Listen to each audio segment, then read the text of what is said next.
نحمده ونصلي ونسلم على سيدنا ومولانا محمد النبي الكريم الأمين المكين الحنين الرؤوف الرحيم.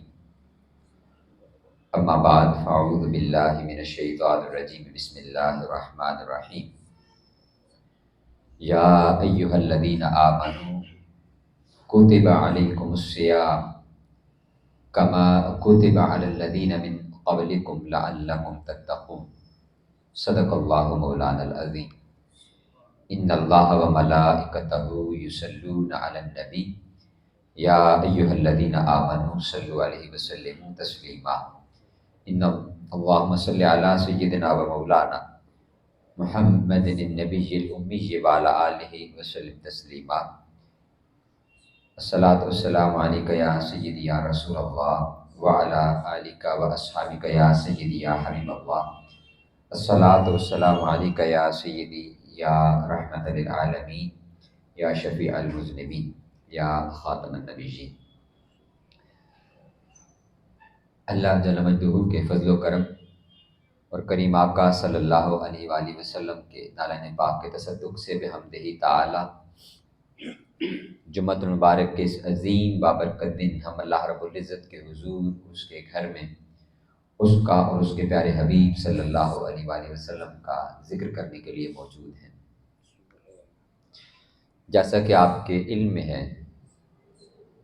کہ آج ممکنہ طور پر شعبان المعظم کا یہ آخری دن ہوگا اور کل یا پرسوں ایک بڑی ہی برکتوں، سعادتوں اور عظمتوں والا مہینہ اس کا آغاز ہونے جا رہا ہے. یہ یوں کہیے کہ جیسے لوٹ سیل کا مہینہ ہے، یعنی اس میں ایک پوری بہار ہے نیکیوں کی، اللہ رب العزت کی رحمت کی، اس کی بارگاہ سے برکات کی، اس کے کرم کی. اور یہ اب ہم پر ہے کہ ہم اس میں سے کتنا حصہ کما لیتے ہیں، اس میں سے کتنا حاصل کر پاتے ہیں. گو کہ اس کی رحمت وہ ہر وقت اور ہمہ وقت برس رہی ہے. لیکن یہ خاص مہینہ ایسا ہے جو رمضان المبارک کا مہینہ ہے کہ اس ماہ مبارکہ کے اندر اس کی رحمت وہ عروج پر ہوتی ہے، جوبن پر ہوتی ہے. اللہ رب العزت کی ذات مبارکہ مائل با کرم ہمیشہ تو رہتی ہی ہے، لیکن اس ماہ مبارکہ میں اس کا کرم اپنے عروج پر ہوتا ہے، اس کی رحمت اور پھر برکات کا نزول ہو رہا ہوتا ہے، نعمتوں کا نزول ہو رہا ہوتا ہے، نیکی کا پورا انوائرمنٹ اور ماحول کریٹ کیا جاتا ہے. اللہ رب العزت نے سورہ البقرہ آیت نمبر 183 جو میں نے آپ کے سامنے تلاوت کی قرآن مجید میں فرمایا کہ یا ایھا الذین آمنو. پہلے تو اس کلمہ کو ہم سمجھیں، یہ جو اتنا خطاب ہے، یہ جو تخاطب کا جملہ ہے، مخاطب کرتے ہوئے فرمایا کہ یا ایھا الذین آمنو، اے وہ لوگوں جو ایمان لے کر کے آئے ہو. تو اس کا معنی یہ ہے کہ یہ بات خالصتاً مؤمنوں اور مسلمانوں سے کہی جا رہی ہے، اس سے باقی لوگوں کو خارج کر دیا گیا ہے. قرآن میں کسی بھی بات کے دو اسلوب ہیں. فرمایا یا ایھا الناس، اے لوگو، اس سے مراد ساری انسانیت ہے.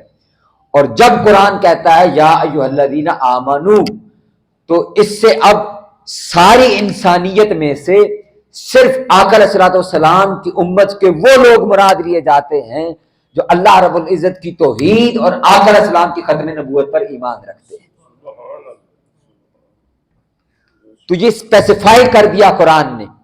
اس کا معنی یہ ہے کہ اب جو اگلا حکم آ رہا ہے، جو اگلا مضمون بیان کیا جا رہا ہے، جو اس کے بعد بات بیان کی جا رہی ہے، وہ ساری انسانیت کے لیے لازم اور ضروری نہیں ہے. لیکن اگر مؤمنوں کو خاص مخاطب کر کے کہا جا رہا ہے تو اس کا معنی یہ ہے کہ اب جو بات کہی جائے گی یہ عام بات نہیں ہے، بلکہ یہ کوئی خاص حکم دیا جا رہا ہے، خاص حکم دیا جا رہا ہے.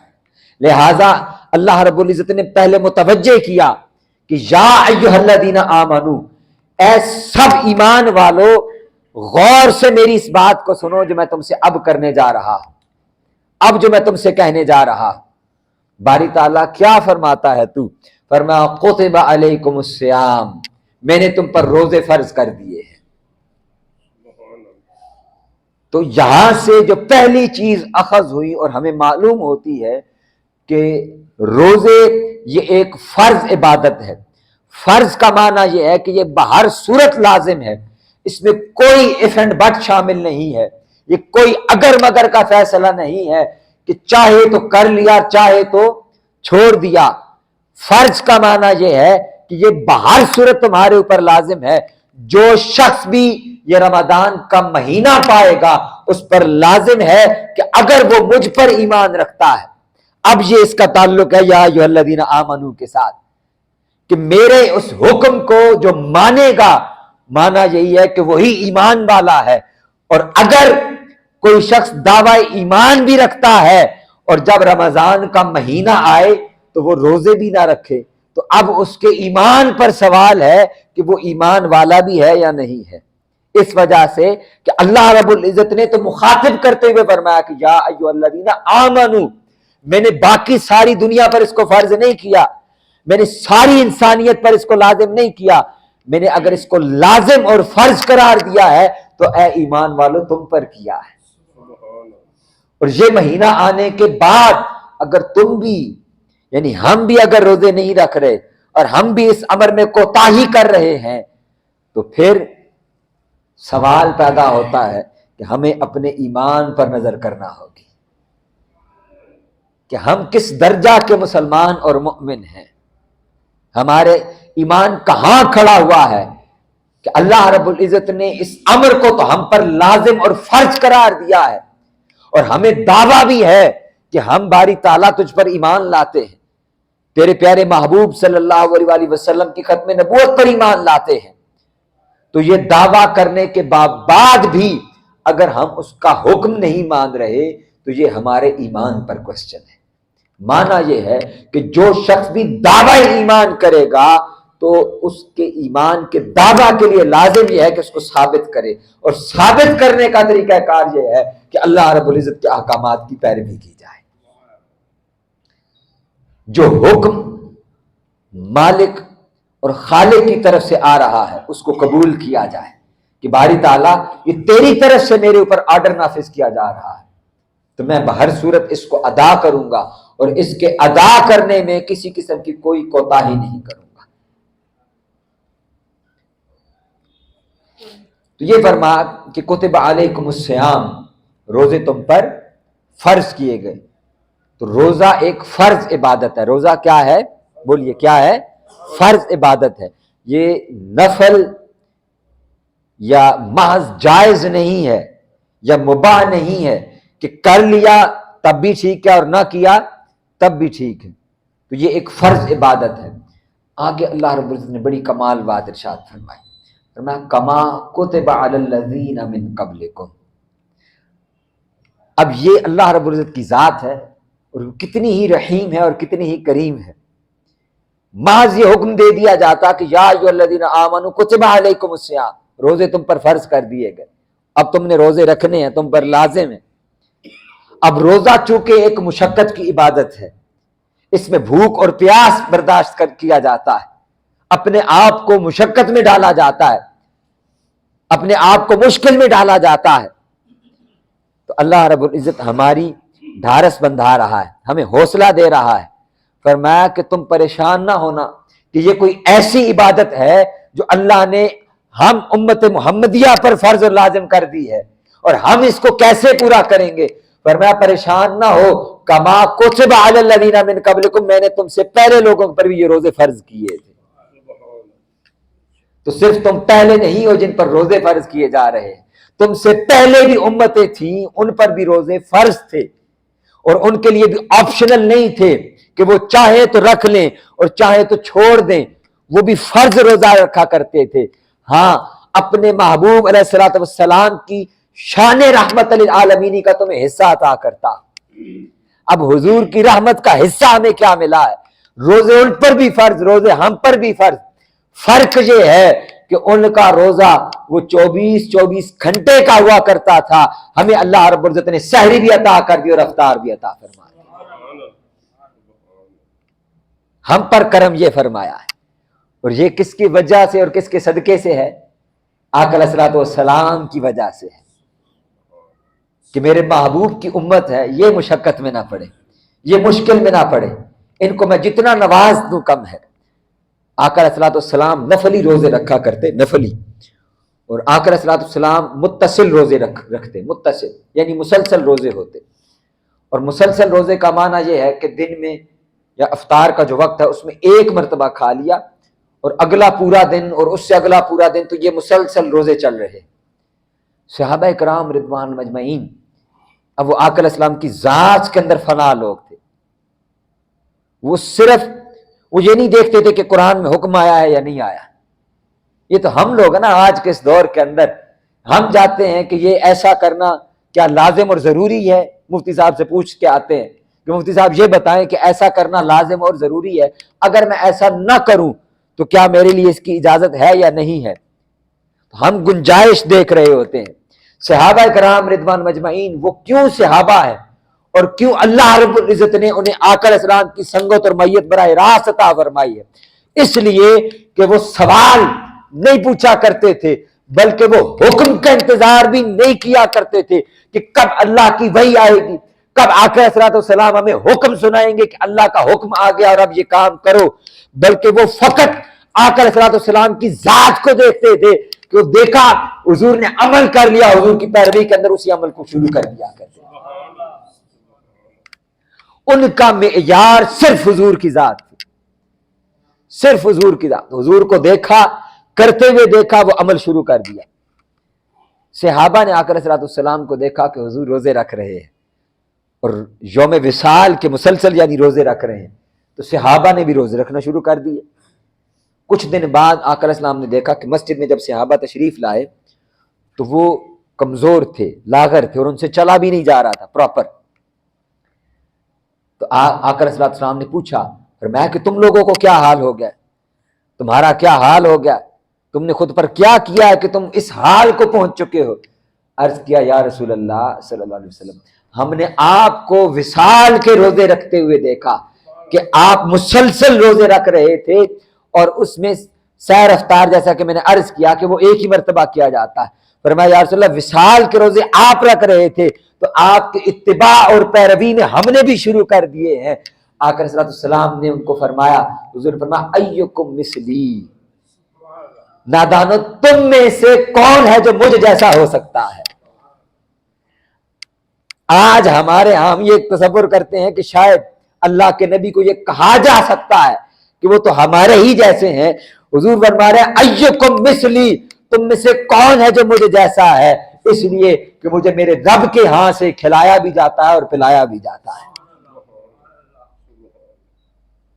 تو حضور آئے بشری لباس کے اندر ہیں کہ ہمیں تعلیم دے سکیں.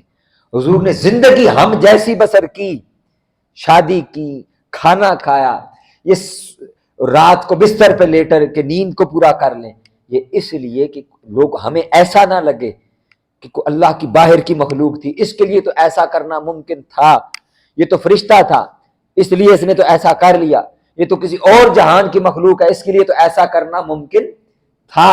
اللہ رب العزت نے ہمارا خوف دور فرمایا، فرمایا نہیں، میں نے اپنے محبوب کو بشریت کا لباس پہنا کر کے بھیجا ہے تمہارے اندر کہ تمہیں لگے کہ یہ ہم ہی جیسے ہیں،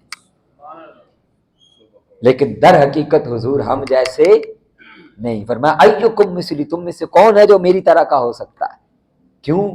حضور خود فرماتے دوسری حدیث مبارکہ میں، فرمایا کہ میں اگر سوتا بھی ہوں تو میرا دل جاگ رہا ہوتا ہے، دل بیدار ہوتا ہے.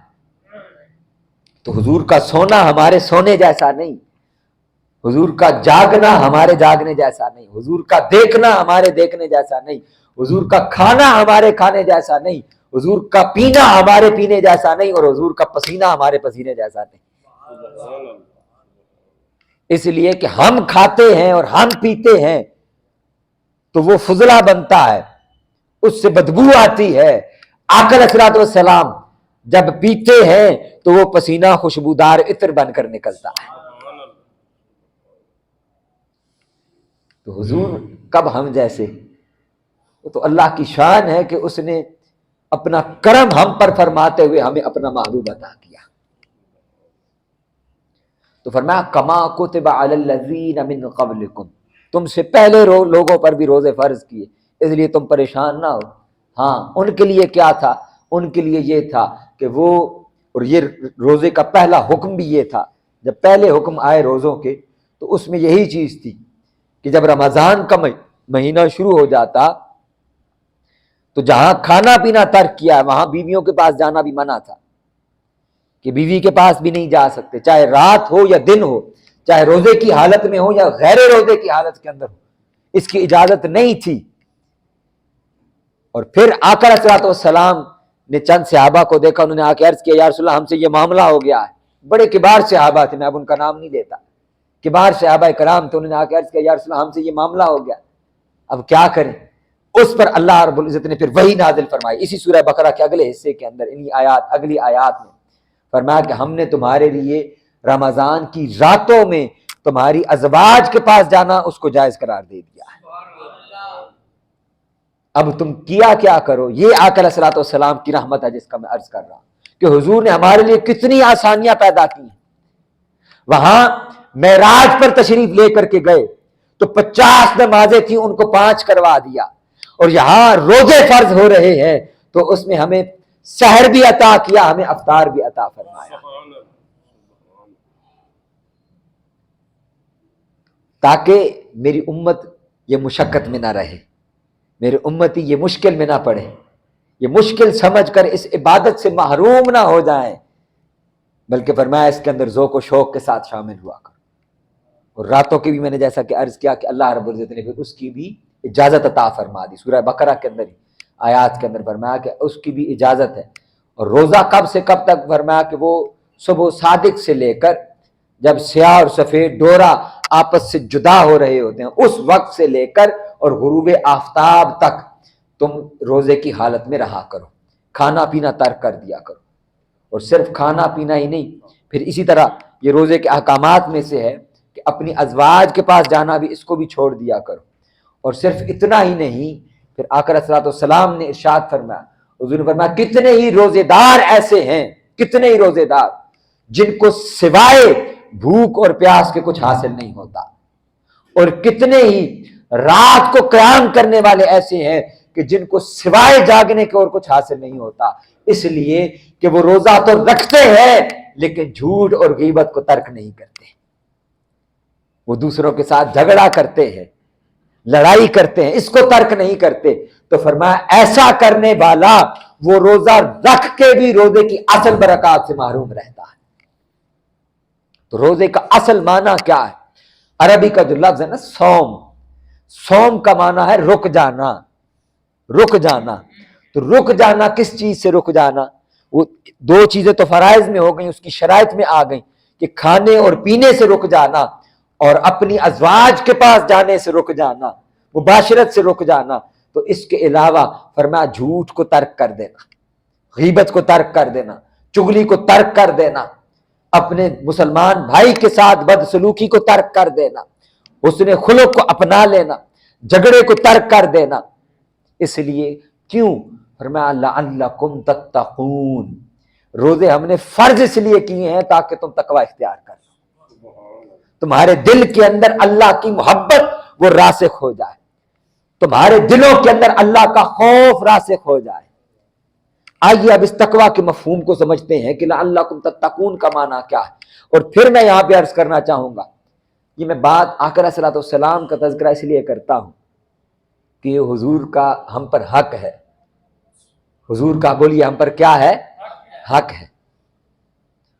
اور حضور کا اگر ہم حق ادا کرنا چاہتے ہیں، جو ہم کر تو نہیں سکتے، لیکن اس کا طریقہ کار یہ ہے کہ آپ کا تذکرہ مبارک بار بار کیا جائے اور آپ کی بارگاہ کے اندر کثرت کے ساتھ درود و سلام پڑھا جائے. اس کو ورد زبان بنائے کہ ہر لمحہ زبان آقا علیہ الصلوۃ والسلام کے درود پاک سے اور سلام سے معطر رہنی چاہیے. اپنی زبانوں کو اس سے کبھی معروم نہ رکھے. کیوں کہ دیکھیے میں جتنی باتیں عرض کر رہا ہوں یہ ساری آسانیاں اللہ رب العزت نے آقا علیہ الصلوۃ والسلام کے صدقے سے ہمیں عطا فرمائی. یہ ساری برکات، یہ ساری رحمتیں، یہ ساری نعمتیں یہ اللہ رب العزت نے اپنے محبوب علیہ الصلوۃ والسلام کے تصدق سے ہمیں عطا فرمائی، حضور کے وسیلے سے، حضور کے توسل سے ہمیں عطا کی ہے. اس لیے حضور کا احسان مند ہوتے ہوئے بار بار حضور کا تذکرہ بھی کرتے رہنا اور حضور پر درود پاک بھی پڑھتے رہنا چاہیے. تو تمام بلند آواز سے حضور کی بارگاہ میں پڑھیے اللہم صلی علی سیدنا و مولانا محمد وعلی آل محمد وبارک وسلم وسلم. عرب ممالک میں آپ جائیں، جن احباب کو اتفاق ہوا ہے عمرہ پر جانے کا، اب یہ آقا علیہ الصلوۃ والسلام کی حدیث مبارکہ ہے، لیکن ہمارے ہاں کلچر نہیں ہے، ہمارا یہ کلچر نہیں ہے. حضور نے کیا فرمایا؟ حضور نے فرمایا خاک آلود ہو اس شخص کی ناک کہ جس کے سامنے میرا تذکرہ کیا جائے اور وہ مجھ پر درود نہ بھیجے. خاک آلود ہو.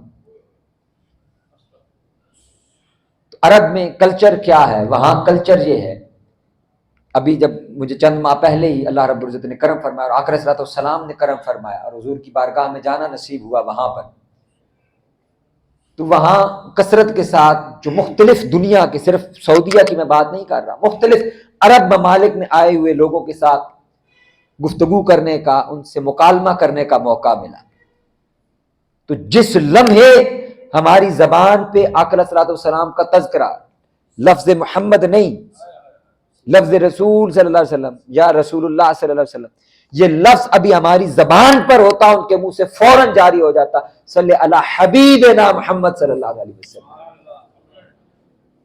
یہ ان کی محبت کا انداز ہے کہ وہ آقا علیہ الصلوۃ والسلام کا نام بھی اکیلا نہیں لیتے، وہ کہتے ہیں حبیبنا محمد صلی اللہ علیہ وسلم، ہمارے حبیب محمد، ہمارے محبوب محمد. وہ اس انداز میں حضور کو یاد کرتے ہیں ہمیشہ، اور وہ فوراً یوں ایک لمحے کا بھی توقف نہیں ڈالتے، اور حضور کا نام آئے تو آقا علیہ الصلوۃ والسلام کی ذات مبارکہ کے اوپر فوراً درود پاک پڑھتے. تو اس کو حرز جہاں بنائیں. میں نے کہا کہ اپنی سانس کے ساتھ اور دل کی دھڑکن کے ساتھ اس کو وظیفہ بنا لیں کہ ہر سانس باہر آئے تو حضور کی بارگاہ کے اندر درود و سلام پڑھا جا رہا. اب لعلکم تتقون، تم تقوی اختیار کرو.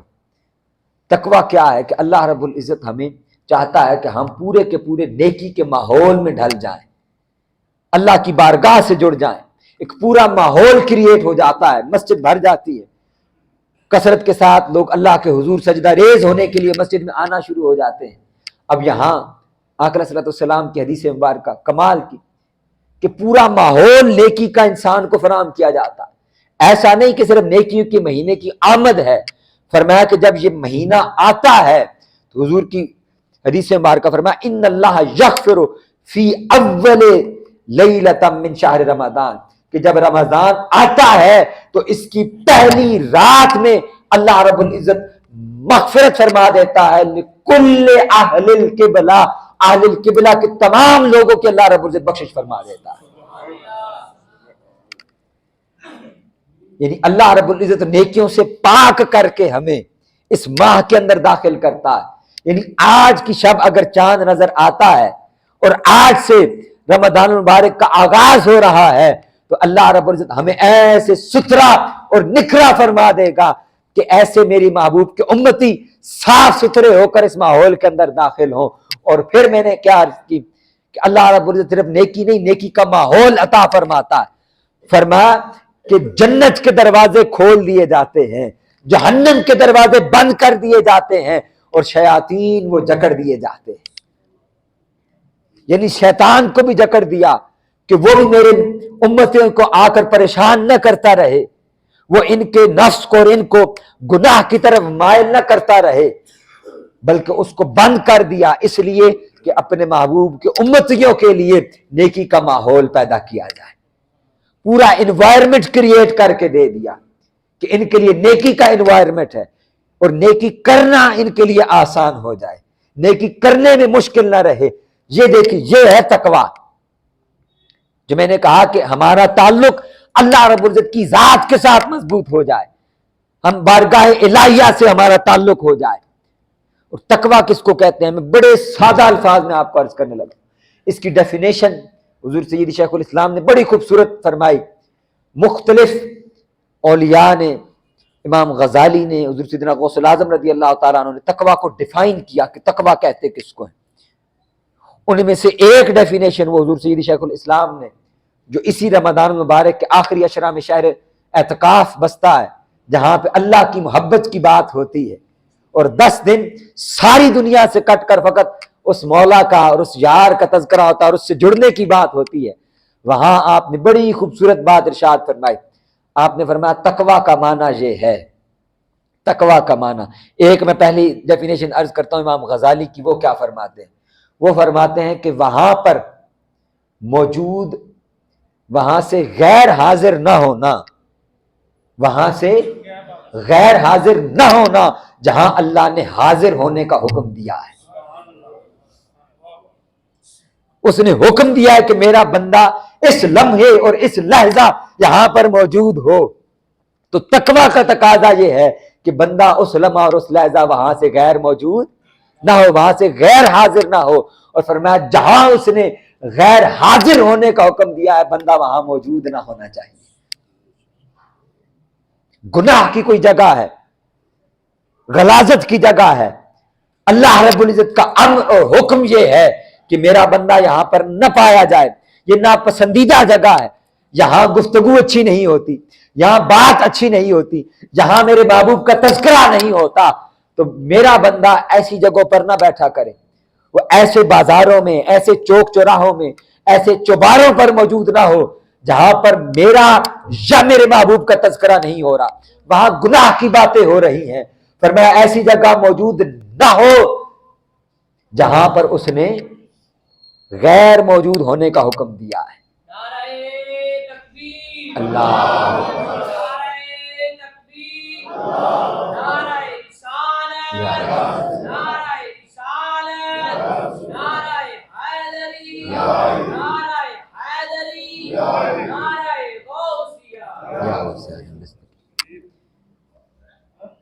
اب حضور سید شیخ الاسلام نے اس کی ڈیفینیشن کرتے ہوئے آپ فرماتے ہیں تقوی کا معنی یہ ہے کہ یہ جسم اور روح اللہ رب العزت نے ہمیں امانتاً عطا کی ہے.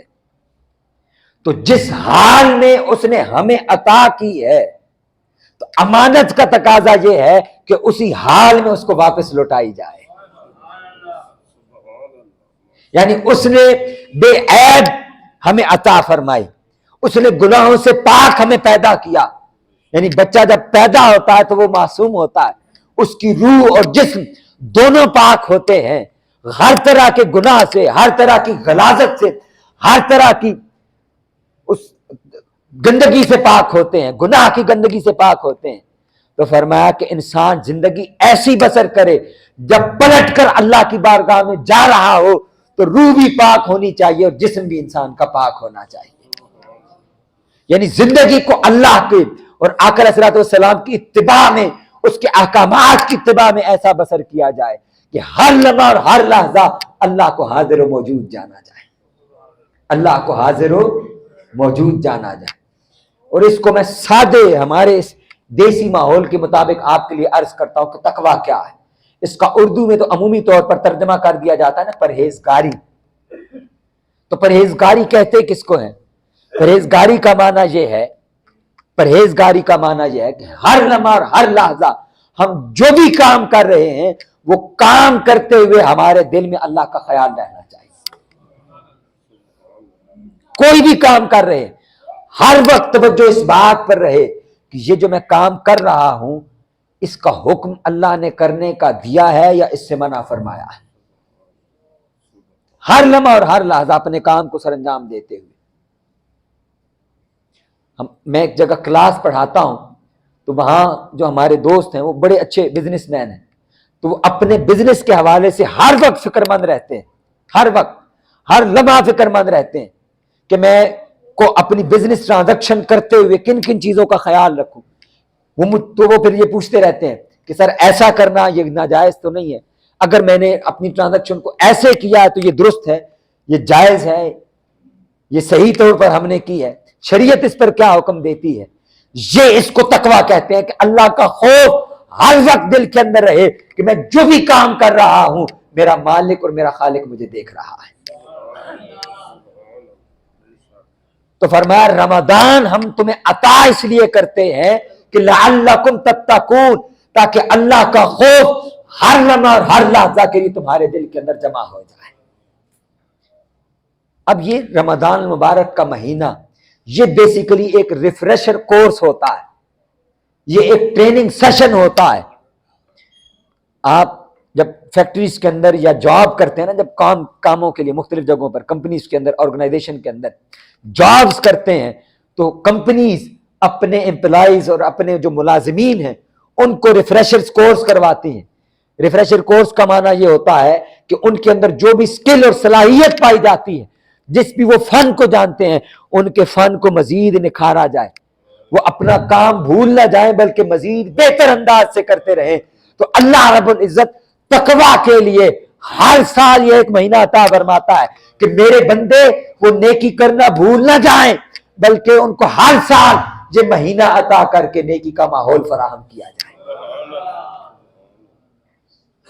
کہ وہ بار بار پلٹ پلٹ کر اس طرف آئیں۔ اور تقویٰ کس طرح، رمضان اور تقویٰ کا کیا تعلق ہے، روزے اور تقویٰ کا تعلق کیا ہے، جس کو آقا علیہ الصلوۃ والسلام ایک حدیث قدسی میں حضور فرماتے ہیں کہ اللہ رب العزت اس کو فرماتا ہے کہ الصوم لی وانا اجزی بہ او اجزا بہ، فرمایا کہ روزہ میرے لیے ہے اور میں ہی اس کی جزا ہوں یا میں ہی اس کی جزا عطا کرنے والا ہوں۔ کیوں کہ روزہ ایسی عبادت ہے کہ جس کے اندر کوئی شخص ویسے بھی اللہ رب العزت کو دھوکہ نہیں دے سکتا، لیکن روزے کے اندر وہ دنیا سے تو جھوٹ بول لے گا، دنیا کو تو کہہ دے گا کہ میں روزے سے ہوں، بے شک تنہائی کے اندر خود کھاتا رہے خود پیتا رہے، تو باہر دنیا کو تو خبر نہیں کہ اس کا روزہ تھا یا روزہ نہیں تھا۔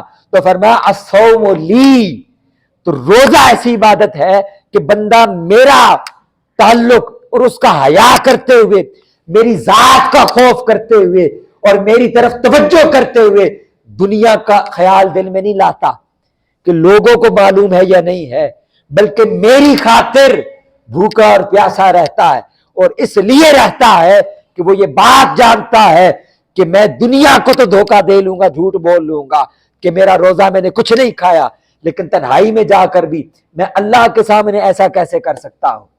تو فرمایا لعلکم تتقون، تمہارا یہ جو تعلق اللہ کے ساتھ جڑ جاتا ہے کہ ہر وقت اس کا خیال تمہارے دل میں رہنا شروع ہو جاتا ہے، تو یہ خیال اللہ کا تمہارے دل کے اندر، تمہارے قلوب کے اندر، تمہارے جسم و روح کے اندر، وہ ایک ماہ اس کی پریکٹس اس لیے کروائی جاتی ہے کہ سارا سال تم اس کیفیت کے اندر گزار دو، ہر لمحہ اور ہر لحظہ، ہر دوسرا کام کرتے ہوئے تمہارے ذہن کے اندر خیال یہ رہے کہ میرا محبوب، میرا مالک، میرا مولا مجھے دیکھ رہا ہے، وہ میرے ساتھ ہے۔ میں لوگوں سے کیسے جھوٹ بول سکتا ہوں؟ میں کاروبار کر رہا ہوں، میں کوئی چیز بیچ رہا ہوں، تو کسٹمر کو تو نہیں پتا کہ یہ جو میں چیز بیچ رہا ہوں یہ اس کی قیمت کیا تھی، یہ کس کوالٹی کی ہے، تو میں کیوں اس کو جھوٹ بول کر کے بیچوں؟ وہی بات روزے والی، اس کو روزے کے ساتھ ملا لیں اگر، تو خالق کو تو معلوم ہے نا کہ تم جس کوالٹی کی چیز اور جس ریٹ کے اوپر لے کر کے آئے اور بیچ رہے ہو اس کے ساتھ تو جھوٹ نہیں بول سکتے۔ تو جیسے اپنا روزہ بچانے کے لیے بھوکے اور پیاسے رہتے ہو، اپنے باقی سارے کام کرنے کے لیے بھی اللہ رب العزت کی ذات کا خوف اور اس کا خیال ہمیشہ اپنے دل کے اندر رکھا کرو۔ فرمایا لعلکم تتقون، تمہارے اندر تقوی پختہ ہو جائے، اللہ کی ذات کا تعلق تمہارے اندر پیدا ہو جائے، جاگزیں ہو جائے، راسخ ہو جائے، تم ہمہ وقت اس کے خیال کے اندر رہو۔ اور کتنی خوبصورت بات فرمایا کہ ہر دیگر عبادتوں کے اجر اللہ نے بیان کیے کہ فلاں عبادت کا یہ اجر، فلاں عبادت کا اتنا اجر ہے، فرمایا روزہ کیونکہ میرے لیے رکھا جاتا ہے اور بندہ میرے لیے بھوکا پیاسا رہتا ہے تو انا اجزی بھی، پھر اس کی جزا بھی صرف میں خود ہی ہوں۔ میں خود ہی ہوں، او اجزا بھی، اور فرمایا کہ اس کی جزا، میں اس کی جزا ایسے عطا کروں گا کہ اس کو میں لکھ کے اپنے پاس رکھ لوں گا، قیامت کے دن جب آئے گا تو میں اس کو اپنی بارگاہ سے روزے کی جزا اس کو خود عطا فرماؤں گا۔ لہذا روزے کا جو اجر ہے اس کو کیلکولیٹ نہیں کیا جا سکتا، اس کو ناپا نہیں جا سکتا۔ اب رمضان کے حوالے سے جو چند چیزیں ہیں میں وہ احکامات کے حوالے سے عرض کر دوں۔ جیسے قرآن مجید میں اسی جو میں نے آیت مبارکہ تلاوت کی 183، تو اگلی آیت مبارکہ میں اللہ رب العزت نے پھر فرمایا کہ فمن شاہد منکم الشہر فلیصم، تم میں سے جس بھی شخص کو یہ مہینہ نصیب ہو، فمن شاہدہ، جو یہ مہینہ پا لے تو وہ پھر کیا کرے، فلیصم، پھر وہ اس کو جانے نہ دے بلکہ اس کے پھر روزے رکھا کرے، پھر اس کے روزے اختیار کیا کرے۔ اور سن 2 ہجری میں روزے فرض ہوئے، سن 2 ہجری میں، اور 11 ہجری میں آقا علیہ الصلوۃ والسلام کا وصال ہوا، تو حضور نے اپنی حیات مبارکہ میں 9 سال مسلسل رمضان کے روزے رکھے۔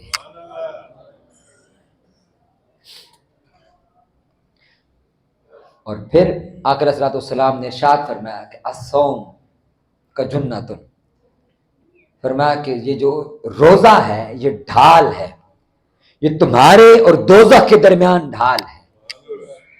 دیکھیں نا اس عبادت کے کتنے فضائل آقا علیہ الصلوۃ والسلام بیان فرما رہے ہیں الگ الگ انداز سے، تاکہ ترغیب دلائی جائے، اس لیے کہ ہم بظاہر اس کو مشکل سمجھ کے ترک نہ کر دیں، اس کو چھوڑ نہ دیں، اس کو اپنے لیے مشکل نہ سمجھیں۔ میں اس کے میڈیکل پوائنٹ آف ویو کی طرف آتا ہوں۔ میں چاہتا ہوں کہ جو آقا علیہ السلام کی چند احادیث خاص رمضان کے حوالے سے ہیں وہ آپ کو عرض کر دوں کہ اس میں حضور نے جو چند چیزیں ارشاد فرمائی، تو فرمایا کہ روزہ تمہارے اور جہنم کے درمیان یہ ڈھال ہے۔ فرمایا ایسے ہی ڈھال ہے جیسے دشمن تم پر حملہ کرتا ہے جنگ میں، جھگڑے میں، تو تم اب اس سے بچنے کے لیے ڈھال سامنے کر لیتے ہو۔ تو اللہ رب العزت کے عذاب کو دور کرتا ہے روزہ، روزہ اس کو دور کرتا ہے۔ اب آئیے کہ اس کے اندر جو سحری بھی رکھی اور افطار بھی رکھا، تو سحری کے حوالے سے آقا علیہ الصلوۃ والسلام یہ حضور کی خاص عنایت سمجھے اس کو، تو سحری کو کبھی ترک نہ کرے، کیونکہ یہ سمجھیں کہ یہ حضور کا تحفہ ہے اس امت کے لیے، پہلے لوگوں امتوں کے اندر نہیں تھی۔ حضور خود ارشاد فرماتے ہیں، فرمایا کہ میری اور پچھلی امتوں میں جو فرق ہے، یا حضور نے فرمایا جو اہل کتاب ہیں ان کے روزے میں اور ہمارے روزے میں فرق وہ سحری ہے۔ سحری کرنا یعنی ان کے روزوں کے اندر سحری نہیں ہوتی تھی، میں نے عرض کیا نا کہ ایک ہی وقت کے اندر آپ نے افطار کیا غروب آفتاب کے وقت، اور پھر جب اگلا دن آئے گا غروب آفتاب کا اسی وقت کھا پی سکتے ہیں۔ یہ آقا علیہ الصلوۃ والسلام کی وجہ سے ہے کہ ہمیں سحری عطا ہوئی ہے۔ حضور نے ارشاد فرمایا کہ سحری کیا کرو، اس لیے کہ سحری کے کھانے میں اللہ نے برکت رکھی ہے، سحری کے کھانے میں اللہ نے برکت رکھی ہے، یعنی صبح جاگنا اور اس وقت سحری اختیار کرنا، کھانا کھانا۔ حضور ترغیب دلا رہے ہیں کہ میرے امتی وہ اپنے اوپر بوجھ رکھ کر اور خالی پیٹ روزے نہ رکھے، بلکہ یہاں تک فرمایا کہ جس کے لیے ممکن ہو سکے وہ ایک کھجور کے ساتھ یا ایک گلاس پانی کے ساتھ بھی سحری کر لے، سحری اختیار کر لے۔ اور اگلی بات اب دیکھیے کہ حضور کی رحمت کا حصہ کیا ہے۔ آقا علیہ الصلوۃ والسلام نے ارشاد فرمایا، حضور نے فرمایا کہ میری امت تب تک گمراہ نہیں ہوگی جب تک افطار کے اندر جلدی کرتی رہے گی۔ اب ایسا نہیں ہے کہ سارا دن بھوک پیاس کے ساتھ روزہ رکھ لیا اور ہم کہیں کہ افطار کا وقت ہے، سورج غروب ہو گیا ہے، لیکن نہیں بھائی میں تو اللہ کا تقوی اختیار کرنا چاہتا ہوں، میں کچھ دیر اور بھوکا پیاسا رہنا چاہتا ہوں، مجھے تو بڑا لطف آ رہا ہے اس کے اندر۔ فرمایا نہیں، ایسا کرنا گمراہی ہے، اس لیے کہ نہ یہ اللہ کی رضا ہے نہ مجھ محمد کی رضا ہے۔ اگر ہماری رضا چاہتے ہو تو اس کے لیے لازم ہے کہ جیسے ہی سورج غروب ہو جائے تو تم اپنے روزے کو فوراً افطار کر لیا کرو، روزہ افطار کر لیا کرو، جلدی فرمایا کہ افطار کیا کرو۔ اسی طرح سحری میں بھی آقا علیہ الصلوۃ والسلام، حضور کا کرم دیکھیے کیسا ہے، ہر وقت جوبن کے اوپر ہے۔ حضور اپنے امتیوں کو عطا کرنا چاہتے ہیں اور کس قدر عطا کرنا چاہتے ہیں۔ فرمایا کہ سحری تمہارے ہاتھ کے اندر جب برتن ہو اور وہاں سے مؤذن اذان دے دے تو جو برتن تمہارے ہاتھ میں ہے اس کو پہلے ختم کر لیا کرو، اس کو ختم کر لیا کرو۔ ہمارے ہاں کچھ دوست احباب نے، مفتیان کرام نے اس پر فتوے دیے کہ نہیں جی جیسے ہی سائرن بج جائے، اذان ہو جائے تو فوراً ہر چیز کو کھانا پینا ترک کر دینا چاہیے۔ یہ آقا علیہ الصلوۃ والسلام کا تو حکم اور امر تو نہیں ہے۔ اب عمومی مسئلہ یہی ہے، عمومی مسئلہ، اس کا فرق سمجھنے کے کیا ہے؟ فرق یہ ہے کہ ایسا نہ ہو کہ ہم جاگیں ہی لیٹ اور سحری ہی ہم اذان ہو رہی ہو اور اس کے بعد ہم سحریاں کر رہے ہیں، ایسا نہیں۔ میں جاگے ہیں، کھانا کھا رہے ہیں اور کھاتے کھاتے اتنی دیر ہو گئی کہ وہاں سے مؤذن نے اذان دینا شروع کر دی، تو اگر مؤذن اذان دینا شروع کر دے اور تم پہلے سے یعنی فجر کا وقت داخل ہونے سے پہلے تم کھا رہے تھے تو فرمایا اب جو تم کھا رہے ہو اور کوئی برتن تمہارے ہاتھ میں ہے، برتن سے مراد یہ ہے کہ کوئی نوالا ہاتھ میں ہے، تو اس کو پہلے نگل لو۔ ایسا نہیں کہ ہمارے ہاں جو مفتیان کرام کہتے ہیں کہ اس کو بھی نگل کے باہر پھینک دینا چاہیے، اس کو اگل دینا چاہیے باہر، یعنی نگلنا نہیں چاہیے بلکہ اگل کے باہر کیا کر دینی چاہیے۔ پانی ہے تو باہر پھینک دیں، اور چائے کا کپ ہاتھ میں پکڑا ہوا تو اس کو فوراً انڈیل دیں، ایسا نہیں۔ بلکہ حضور کیا فرما رہے ہیں؟ حضور فرمایا کو برتن ہاتھ میں یعنی نوالا تمہارے منہ میں ہے اور تم نے نوالا بنایا، ادھر سے مؤذن نے اذان دے دی تو اب یہ نوالا اٹھا کے کھا لو تسلی کے ساتھ۔ چائے کا کپ تمہارے ہاتھ میں ہے، ایسے ہوتا ہے بعض اوقات ہم کھانا کھا لیتے ہیں سحری کا، پہلے کھا لیتے ہیں اور چائے پی رہے ہوتے ہیں، تو فرمایا جب اگر پی رہے ہو تو پھر کیا کرو، پھر اس کو فنش کر لو، اس کو پہلے مکمل کر، اس کو عادت نہ بنا لیں۔ یعنی اب تو ہمارے جدید دور ہے، کیلنڈرز موجود ہیں، یہاں پر بھی ابھی کیلنڈر لگ جائے گا کہ آپ کے سامنے سحری کا وقت ہوگا، موبائل کے اندر، ہر موبائل کے اندر ٹائمز آ چکے ہیں، تو آپ کو معلوم ہے کہ جب جو فجر کے آغاز کا وقت لکھا ہوا ہے یعنی 5:20 لکھا ہوا ہے کہ یہ فجر ہے، تو اس کا مطلب یہ نہیں ہے کہ فجر کی جماعت اس وقت ہوگی، بلکہ اس کا معنی یہ ہوتا ہے کہ فجر کا وقت اس وقت داخل ہو رہا ہے، تو جب وقت داخل ہو رہا ہے تو یہ سحری کے اختتام کا وقت ہے، اس سے پہلے پہلے ہمیں کر لینی چاہیے۔ لیکن اگر کبھی بامر مجبوری، میں نے کہا کہ بامر مجبوری ہم لیٹ ہوئے، ہم ابھی کھا رہے ہیں اور مؤذن اذان دے دیتا ہے، تو حضور کا کرم کیا ہے اور حضور کی رحمت کیا ہے، حضور نے خود اجازت عطا فرمائی، تو حضور کی اجازت کو کوئی مفتی کیسے روک سکتا ہے؟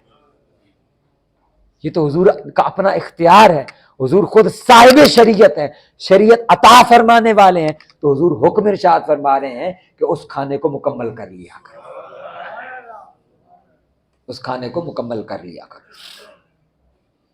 پھر اسی طرح روزے کی جو عبادت ہے، اس سے ہم نے حاصل کیا کرنا ہے؟ کیا ہم صرف 1 مہینہ بھوک پیاس کاٹتے رہیں اور خالی پیٹ رہیں تو کیا یہی عمل ہمارے لیے کافی ہوگا؟ بلکہ نہیں، اس کے لیے ہم نے کچھ عادتیں ساتھ اپنانی ہیں، عادات کو اختیار کرنا ہے، کچھ چیزوں کو اپنی زندگی کا حصہ بنانا ہے۔ جو میں نے پہلے عرض کی کہ یہ ہمارا ٹریننگ سیشن ہے کہ 1 ماہ اس ٹریننگ کے اندر گزاریں تاکہ باقی کے 11 مہینے اس طرح گزارے جا سکیں۔ وہ ٹریننگ کیا ہے؟ جو میں نے پہلے حدیث مبارکہ عرض کی تھی کہ حضور نے فرمایا بہت سے روزہ رکھنے والے ایسے ہیں کہ انہیں بھوک اور پیاس کے سوا کچھ بھی نہیں حاصل ہوتا۔ اور پھر ایک اور حدیث مبارکہ حضور نے فرمایا اگر تم میں سے کوئی شخص کسی کے ساتھ جھگڑا کرے تو اس کو چاہیے کہ اس جھگڑے کرنے والے سے کہے، صرف اتنا جملہ فقط کہہ دے کہ میں روزے سے، یعنی روزے کا میں نے معنی عرض کیا کہ الصوم کا معنی رک جانا، تو رک جانے کا معنی یہ ہے کہ ہر گناہ سے، ہر عیب سے اور ہر لڑائی جھگڑے سے بھی انسان رک جائے۔ اور ہماری پاکستانی قوم اور خاص طور پر یہ باہر روڈ پر ہم باہر نکلتے ہیں، بڑی عجیب بات جو ہمیں فیس کرنے کو ملتی ہے، رکشے والا کو موٹر سائیکل والا ساتھ سے گزرتا ہے تو چاہے اس نے ٹچ نہیں بھی کیا ہوتا، ٹھوکر نہیں بھی لگی ہوتی، تو ہم پلٹ کر اس کو کہہ رہے ہوتے ہیں کہ انا ہوا تو وہ کیا نہیں ہے، بس اتنے جملہ پہلے صرف پاس سے گزرنے کے اوپر یہ تکرار شروع ہوگی، یہ بھی گاڑی سے اترے گا، وہ بھی موٹر سائیکل سے اترے گا، اور باہم آپس میں ایک دوسرے کو گالم گلوچ اور جھگڑا شروع کر، بے وجہ اور بے بات۔ یہ ہماری قوم کا خاصہ بن چکا ہے، خاصہ بن چکا ہے۔ میں پھر مثال دوں گا آپ کو، آپ عرب ممالک میں جائیں یا دیگر ممالک کے اندر جائیں، خدا نہ خاصہ اگر کسی کے ساتھ کوئی کسی کا ایکسیڈنٹ ہوتا ہے، ٹھوکر لگتی ہے، تو وہ بورد الزام نہیں ٹھہرانا شروع کر دے، وہ پہلے حال پوچھتے ہیں کہ آپ محفوظ تو ہیں، آپ خیریت سے تو ہیں، آپ بچ گئے ہیں، آپ کی گاڑی، آپ کی وہیکل وہ بچ گئی ہے۔ اس کے بعد وہ دیکھتے ہیں کہ آپ نے احتیاط نہیں کی، آپ غلط سائڈ سے آ رہے تھے، تو یہ آپ کے اوپر جرمانہ پڑتا ہے، یہ آپ اس کو ادا کریں۔ یا وہ قانون کے داروں کو پھر بلا لیتے ہیں کہ وہ آ کر کے دیکھیں اس کو، یعنی باہمی مکالمہ کے ساتھ اس کو ختم کیا جا سکتا ہے، اور ہمارے ہاں مکالمہ کا تصور ہی نہیں ہے، ہم بات کا آغاز ہی گالی سے کرتے ہیں اور جھگڑے پہ جا کے اس کو ختم کرتے ہیں۔ تو حضور کیا فرما رہے ہیں؟ فرمایا کہ کوئی جھگڑا کرے، کوئی کوشش بھی کرے، آگے سے تکرار کرنے کی کوشش کر رہا ہے، تو وہ آگے سے اس کو کہو کہ میں روزے سے ہوں، بھائی میرا روزہ ہے۔ تو روزے کا حاصل اور مقصود یہ ہے کہ گالم گلوچ سے زبان کو پاک رکھا جائے، یہ نہ ہو کہ روزہ رکھا ہوا ہے تو گالی گلوچ بھی دیے جا رہے ہیں، جھوٹ بھی بولی جا رہے ہیں، بیٹھ کے کسی کے پیچھے غیبت بھی کیے جا رہے ہیں، چغلی بھی کیے جا رہے ہیں، اور دوسروں کے بارے میں بری باتیں بھی کیے جا رہے ہیں، لان تان بھی کیے جا رہے ہیں، اور کہیں پہ کسی کے ساتھ کوئی بات ہو جاتی ہے تو جھگڑا بھی شروع کر دیتے ہیں۔ تو ہم میں سے ہر شخص اس کو اختیار کرے کہ روزہ ہے، رمضان کا مہینہ ہے، تو ہم اپنے آپ کو محفوظ کر کے رکھیں، اپنے آپ کو بچا کر رکھیں۔ اور بچا کے کیسے رکھیں کہ مثال عرض کرتا ہوں، آخر اسلام کی حدیث مبارکہ ہے، حضور نے فرمایا کہ بندہ مومن وہ ایسے اس دنیا کے اندر رہتا ہے، ایسے اس دنیا کے اندر رہتا ہے اور اس میں سے گزرتا ہے کہ جیسے اس نے مخمل کا لباس پہنا ہوا ہو، مخمل کا، اور ارد گرد وہ کانٹے دار جھاڑیاں ہوں۔ تو حضور نے سوال کیا، فرمایا کہ اگر کسی نے مخمل کا لباس پہنا ہو اور ساتھ میں جس راستے سے وہ چل کے جا رہا ہے وہاں پر کانٹے ہوں بہت زیادہ، تو وہ وہاں سے کیسے گزرے گا؟ تو صحابہ کرام نے عرض کیا، یا رسول اللہ، وہ اپنے لباس کو سمیٹ کے گزرے گا، کیونکہ مخمل ہے، اس کو صرف اشارہ چاہیے کہ کانٹا اس سے ٹکرا گیا تو وہ اس کے سارے لباس کو داغدار کر دے گا، چیر دے گا، یعنی ایک بھی دھاگا اس میں سے نکل گیا تو وہ پورا لباس خراب ہو جائے گا۔ یہ مخمل کے لباس کی مثال اس لیے دی۔ تو فرمایا دنیا یہی ہے کہ دنیا میں یہ کانٹوں بھری دنیا ہے، اور بندہ مومن وہ ایسے ہے کہ وہ مخمل کا لباس پہن کر آیا ہے، تو اس کو یہ چاہیے کہ وہ اپنے آپ کو سمیٹ کے اس میں سے گزر جائے۔ تو ہم اس رمضان المبارک کے مہینہ کے اندر اس کو غنیمت جانتے ہوئے اپنی پریکٹس بنائیں کہ ہم نے خود کو سمیٹ کے گزرنا ہے اس میں سے، تاکہ اگلے 11 ماہ بھی ہماری پریکٹس ایسی ہو جائے کہ ہم اس میں سے خوبصورتی کے ساتھ گزر جائیں، ہم دوسروں سے جھگڑا کرنے سے بچ جائیں، محفوظ رہیں اس سے اور بچتے رہیں اس سے۔ اسی طرح گالی گلوچ کو بھی ترک کر دے، لڑائی جھگڑا کو ترک کرے، غیبت کو ترک کرے، گناہ کے دیگر کاموں کو ترک کرے، ورنہ فرمایا کہ پھر یہی ہے کہ انسان نے بھوک اور پیاس کے سوا کچھ بھی نہیں کمایا۔ اور پھر اب میں آخری حصہ کے اندر اس کے کچھ میڈیکل پوائنٹ آف ویو سے اس کو عرض کر دیتا ہوں۔ دیکھیے دنیا کے اندر اب جتنی بھی مشینریز بنائی گئی ہیں، آپ فیکٹریز کے اندر جائیں، جو بڑی بڑی کمپنیز ہیں ان کے ہاں ایک ٹرم استعمال ہوتی ہے، ایک اصطلاح استعمال ہوتی ہے، وہ پورے سال کے بعد 1 ماہ کے لیے اپنی مشینری کو بند کرتے ہیں، اور اس کے لیے وہ لفظ استعمال کرتے ہیں کہ یہ ہمارا شٹ ڈاؤن پیریڈ چل رہا ہے، یعنی ہم نے مشینری کو آرام دیا ہے تاکہ اس کے پرزوں کو ٹھیک کیا جا سکے۔ وہ پرزے پورا سال 11 ماہ چل چل کے ان کے اندر خرابی کے امکانات ہوتے ہیں، تو 1 سال ہم ان کو ریسٹ دیتے ہیں تاکہ یہ مشینری آئندہ بھی پراپر کام کرتی رہے۔ تو یہ جو اللہ نے بھی مشینری بنائی ہے جس کے اندر 72 مختلف آرگنز رکھے ہیں، 72 مختلف اجزاء اور اعضاء رکھے ہیں جو مختلف کاموں کو سر انجام دے رہے ہیں، یہ جو خون اس کے اندر رکھا ہے جو گردش کر رہا ہے، یہ جو عمل تنفس رکھا ہے جس سے ہم سانس لے رہے ہیں، یہ جو ڈائجسٹو سسٹم رکھا ہے جو کھانے کو ہضم کرتا ہے، ایک مشینری ہے مسلسل چل رہی ہے، تو 1 ماہ کے لیے اللہ کی بارگاہ سے ہمیں شٹ ڈاؤن پیریڈ نصیب ہو رہا ہے کہ اس پوری باڈی کو 1 ماہ کے لیے وہ ریسٹ ٹائم کے لیے رکھ دیا جائے۔ اللہ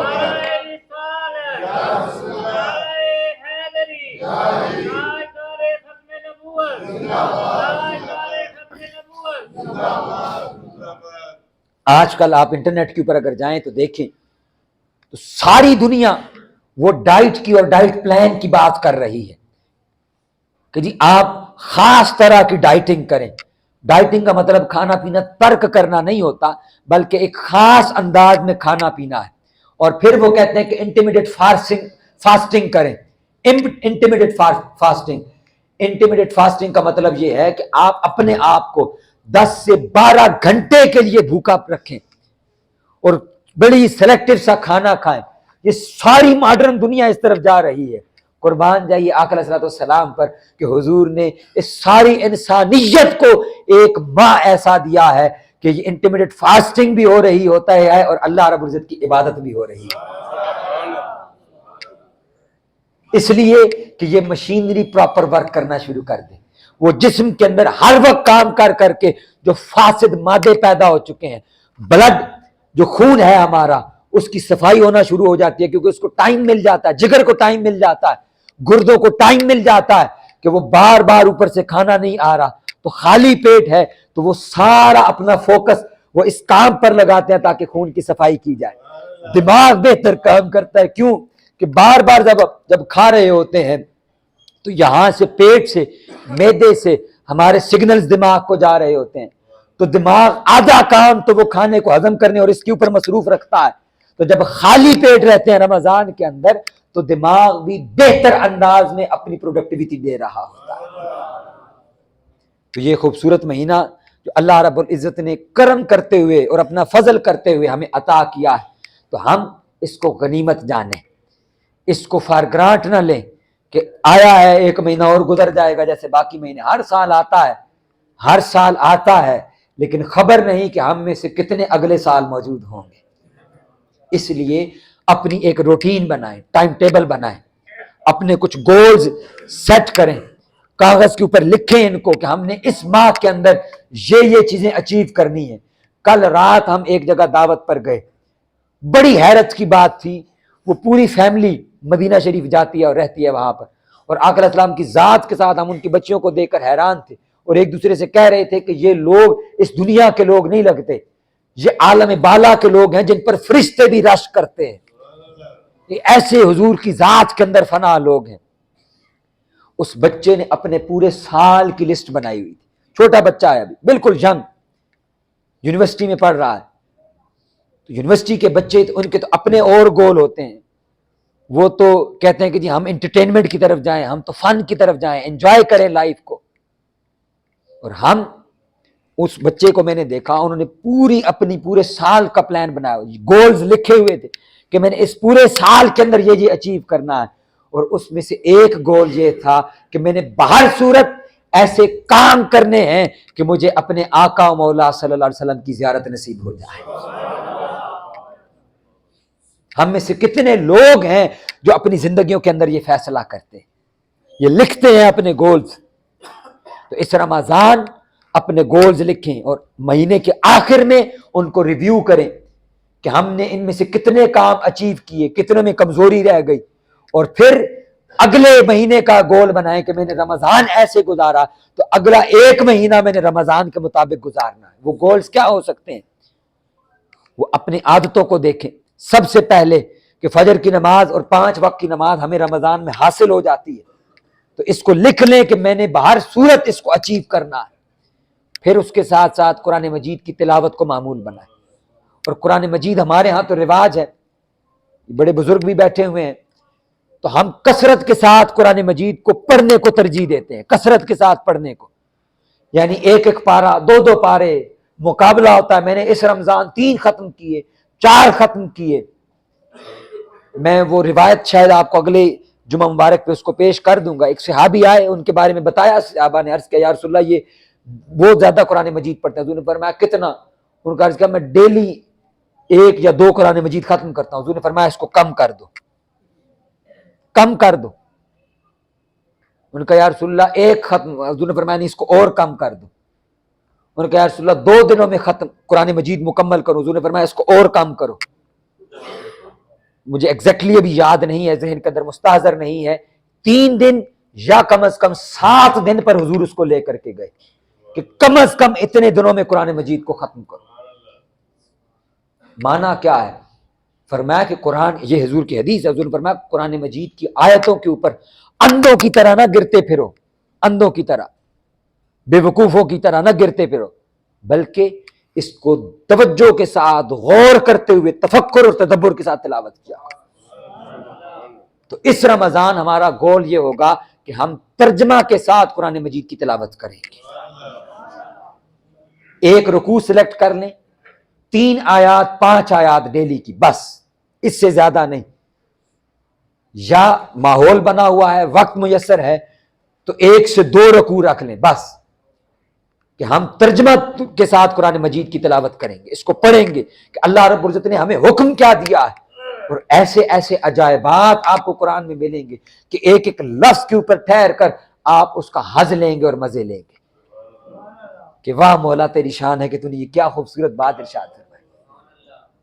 پھر لکھیں اپنے گولز کے اندر کہ میرے اندر یہ بری عادتیں ہیں، میں گالی زیادہ دیتا ہوں، میں بری بات زیادہ کرتا ہوں، میں جھوٹ بولتا ہوں، میں غیبت کرتا ہوں، میں بڑوں کا ادب نہیں کرتا۔ تو یہ چیزیں لکھ لیں اور یہ عہد کریں کہ اس رمضان کے اندر میں نے ان کو اچیو کرنا ہے، میں نے جھوٹ کو ترک کرنا ہے، میں نے غیبت کو، میں نے بد اخلاقی کو، میں نے بڑوں کی بے ادبی کو، چھوٹوں پر کے ساتھ بد سلوکی کو ترک کرنا ہے۔